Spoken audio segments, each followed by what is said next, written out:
السلام علیکم ورحمۃ اللہ وبرکاتہ۔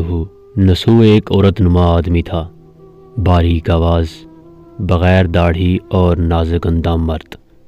وہ اپنے ظاہری شکل و صورت سے فائدہ اٹھاتے ہوئے زنانہ حمام میں عورتوں کا مساج کرتا اور میل اتارتا تھا۔ کوئی بھی اس کی حقیقت نہیں جانتا، سبھی اس کو عورت سمجھتی تھیں۔ یہ طریقہ اس کے لیے ذریعہ معاش بھی تھا اور عورتوں کے جسم سے لذت بھی لیتا رہا۔ کئی بار وجدان کے ملامت کرنے پر اس نے اس کام سے توبہ بھی کر دیا، لیکن ہمیشہ توبہ توڑتا رہا۔ ایک دن بادشاہ کی بیٹی حمام گئی۔ حمام اور مساج کرنے کے بعد پتہ چلا کہ اس کا گرا نباہ گوہر موتی یا ہیرا کھو گیا ہے۔ بادشاہ کی بیٹی نے حکم دیا کہ سب کی تلاشی لی جائے۔ سب کی تلاشی لی گئی، ہیرا نہیں ملا۔ نسو رسوائی کے ڈر کی وجہ سے ایک جگہ چھپ گیا۔ جب اس نے دیکھا کہ شہزادی کی کنیزیں اسے ڈھونڈ رہی ہیں، سچے دل سے خدا کو پکارا اور خدا کی بارگاہ میں دل سے توبہ کیا اور وعدہ کیا کہ آئندہ کبھی بھی یہ کام نہیں کرے گا۔ میری لاج رکھ اچانک باہر سے آواز آئی کہ نسو کو چھوڑ دو، ہیرا مل گیا۔ نسو نم آنکھوں سے شہزادی سے رخصتی لے کر گھر آ گیا۔ نسو نے قدرت کا کرشمہ دیکھ لیا تھا اور ہمیشہ ہمیشہ کے لیے اس کام سے توبہ کر دی۔ کئی دنوں سے حمام نہ جانے پر ایک دن شہزادی نے بلوا بھیجا کہ حمام آ کر میرا مساج کرے، لیکن نسو نے بہانہ بنایا کہ میرے ہاتھ میں درد ہے، میں مساج نہیں کر سکتا ہوں۔ اس کے بعد کبھی حمام نہیں گیا۔ نسو نے دیکھا کہ اس شہر میں رہنا اس کے لیے مناسب نہیں ہے۔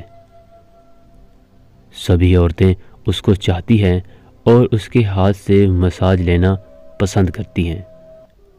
جتنا بھی غلط طریقے سے مال کمایا تھا سب غریبوں میں بانٹ دیا اور شہر نکل کر کئی میل دور ایک پہاڑی پر ڈیرا ڈال کر عبادت خدا میں مشغول ہو گیا۔ ایک دن اس کی نظر ایک بھینس پر پڑی جو اس کے قریب گھاس میں چر رہی تھی۔ اس نے سوچا کہ یہ کسی چرواہے سے بھاگ کر یہاں آ گئی ہے، تب تک میں اس کی دیکھ بھال کر لیتا ہوں جب تک اس کا مالک نہ آئے۔ لہٰذا اس کی دیکھ بھال کرنے لگا۔ کچھ دن بعد بھینس نے بچہ دیا اور نسو اس کا دودھ استعمال کرنے لگا۔ کچھ دن بعد ایک تجارتی قافلہ راستہ بھول کر ادھر آ گیا، جو سارے پیاس کی شدت سے نڈھال تھے۔ انہوں نے نسو سے پانی مانگا۔ نسو نے سب کو دودھ پلایا اور سب کو سیراب کر دیا۔ قافلے والوں نے نسو سے شہر جانے کا راستہ پوچھا۔ نسو نے ان کو آسان اور نزدیکی راستہ دکھایا۔ جانے سے پہلے تاجروں نے نسو کو بہت سارا مال دیا۔ نسو نے ان پیسوں سے وہاں کنواں کھدوایا۔ آہستہ آہستہ وہاں لوگ بسنے لگے اور عمارتیں بننے لگیں۔ وہاں کے لوگ نسو کو بڑی عزت اور احترام سے دیکھتے تھے۔ رفتہ رفتہ نسو کا آوازہ بادشاہ تک پہنچا، وہی بادشاہ جو اس شہزادی کے باپ تھے۔ بادشاہ کی دل میں نسو سے ملنے کی بڑی اشتیاق پیدا ہو گئی۔ انہوں نے نسو کو پیغام بھیجا کہ بادشاہ اس سے ملنا چاہتے ہیں، مہربانی کر کے دربار تشریف لے آئیں۔ جب نسو کو بادشاہ کا پیغام ملا، انہوں نے ملنے سے انکار کر دیا اور معذرت چاہی کہ مجھے بہت سارے کام ہیں، میں نہیں آ سکتا۔ بادشاہ کو بہت تعجب ہوا۔ انہوں نے کہا کہ اگر نسو نہیں آ سکتے ہم خود اس کے پاس جائیں گے۔ جب بادشاہ نسو کے علاقے میں داخل ہوئے، خدا کی طرف سے ملک الموت کو حکم ہوا کہ بادشاہ کی روح قبض کر لے۔ اس زمانے کی رسم و رواج کے مطابق اور بادشاہ کو نصوح سے ملنے کی وجہ سے لوگوں نے نصوح کو تخت پر بٹھایا۔ نصوح نے اپنے ملک میں عدل اور انصاف کا نظام قائم کیا اور اسی شہزادی سے شادی کر لی۔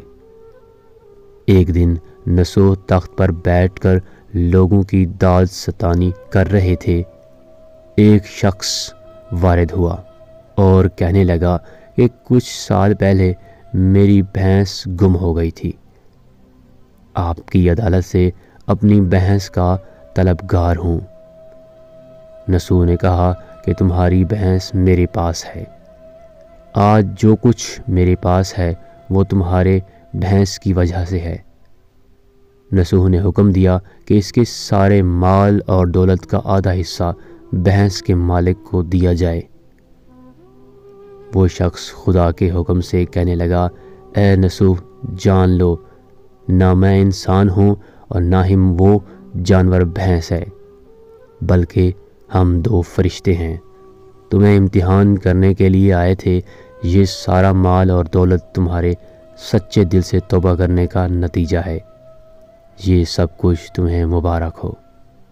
وہ دونوں فرشتے نظروں سے غائب ہو گئے۔ اسی وجہ سے سچے دل سے توبہ کرنے والے کو توبۃ النصوح کہتے ہیں۔